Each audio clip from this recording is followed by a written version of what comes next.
Siang semuanya, selamat datang di channel Argumen Cerdas. Kali ini kita akan membicarakan topik demokrasi mengenai haruskah warga negara wajib memilih. Kali ini ada dua pihak yang akan berdebat. Yang pertama yaitu pihak pro yang terdiri atas Agatha dan juga Naila.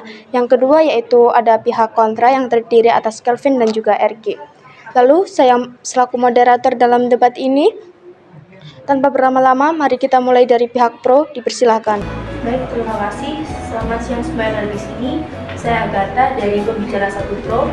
Saya akan menyampaikan argumen saya bahwa sebaiknya setiap warga memiliki hak sekaligus kewajiban mengenai pemilu, di mana kewajiban ini bermanfaat untuk keputusan rakyat yang didengar oleh pemerintah dan proses demokrasi berjalan dengan baik.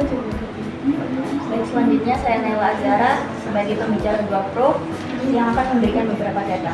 Menurut data yang diberikan oleh intik.ac.id, setiap suara sangat penting dalam menentukan arah dari masa depan negara. Dalam pemilihan umum, satu suara punya peran dalam mempengaruhi kebijakan yang mendukung kesejahteraan masyarakat di masa depan.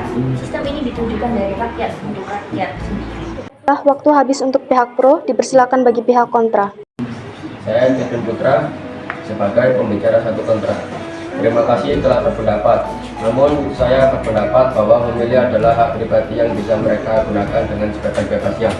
Tidak semua rakyat memiliki kepastian terhadap calon dengan terbatasnya informasi yang mereka dapat, sehingga mereka tidak dapat membuat pilihan yang paling tepat, bahkan menurut mereka sendiri.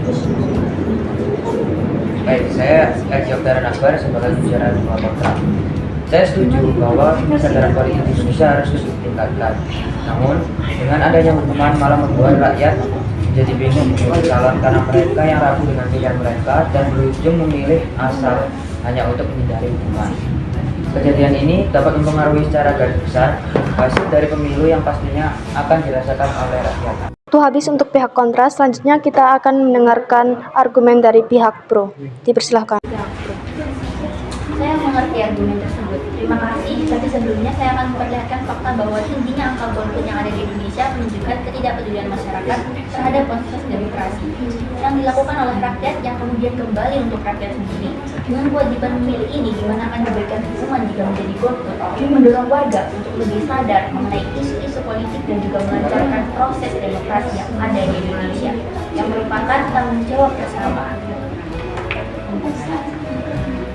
Pemilu juga menjadi sarana penting dalam mewujudkan hak politik ini. Melalui pemilu, warga negara dapat memilih wakilnya atau mencalonkan diri untuk posisi tertentu dalam pemerintahan. Sedangkan golput memberikan dampak negatif pada rakyat sendiri yang membuat jalannya demokrasi negara kita terganggu. Baiklah, waktu habis untuk pihak pro. Selanjutnya kita akan mendengarkan argumentasi dari pihak kontra.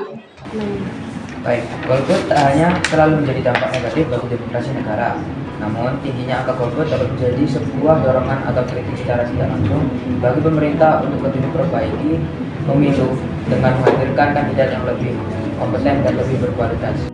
Baiklah, masih ada waktu tersisa untuk pihak kontra. Ada yang ingin disampaikan lagi?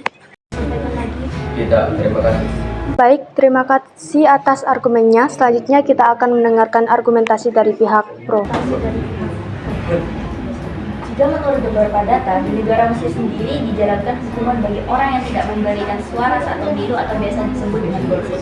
Terbukti bahwa warga yang golput akan terancam terkena denda 500 pound Mesir atau sekitar 380.000 rupiah. Aturan ini tercantum dalam undang-undang sejak 30 tahun yang lalu, di mana jika aturan ini ditetapkan di Indonesia sangat bermanfaat pada jalannya sistem demokrasi Indonesia. Terima kasih. Baik, pihak pro, dipersilakan untuk pihak kontra memberikan argumentasi. Jika memilih data, pihak golput kurang yakin dengan kandidat yang ada. Menurut mereka kandidat pemilu kurang berkualitas, sehingga mereka sendiri ragu dengan pilihan mereka. Jika diberi hukuman seperti data tersebut, mereka malah akan memilih asal karena takut dengan hukuman sehingga terpunya dampak dari hal tersebut mengaruh ke rakyat sendiri. Terima kasih. Baiklah, terima kasih atas kedua belah pihak yang telah memberikan argumentasi dengan sangat jelas dan argumentatif. Kini mari kita dengarkan kesimpulan dari masing-masing pembicara. Dipersilakan untuk berdiskusi.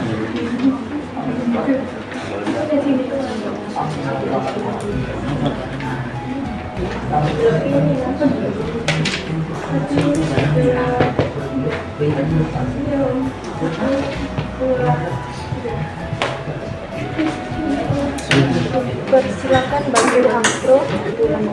Kesimpulan dari pihak kami adalah mewajibkan pemilih penting untuk meningkatkan partisipasi warga negara dalam pemilu. Hal ini akan membuat pemerintah lebih sah dan mewakili suara rakyat secara lebih adil. Dengan kewajiban memilih, kita juga mendorong masyarakat untuk lebih peduli dan memahami tentang isu-isu politik.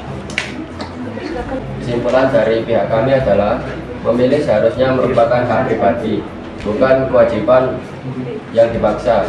Jika seseorang tidak merasa percaya pada calon yang ada, mereka berhak untuk bisa memilih. Memaksa orang untuk memilih bisa menghasilkan keputusan yang tidak jujur dan mengurangi kualitas pemilu, karena orang mungkin memilih hanya untuk menghindari hukuman. Terima kasih kepada kedua belah pihak yang telah memberikan kesimpulan dengan sangat baik. Kini kita akan mendengarkan kesimpulan dari Notulen. Dipersilahkan. Demikian dari debat mengenai haruskah warga negara wajib memilih. Kedua belah pihak telah memberikan gagasan yang sangat menarik. Terlepas dari pendapat mereka yang berbeda, saya sebagai notulen dan penyimpul akan membacakan kesimpulan yang saya dapat bahwa masalah kewajiban memilih berkaitan dengan keseimbangan antara ikut serta dalam demokrasi dan kebebasan memilih. Di satu sisi, memberi kebebasan memilih tanpa paksaan dianggap lebih menghargai keputusan pribadi dan kualitas pemilu. Demikianlah debat ini resmi ditutup. Terima kasih atas perhatian Anda. Sampai jumpa kembali.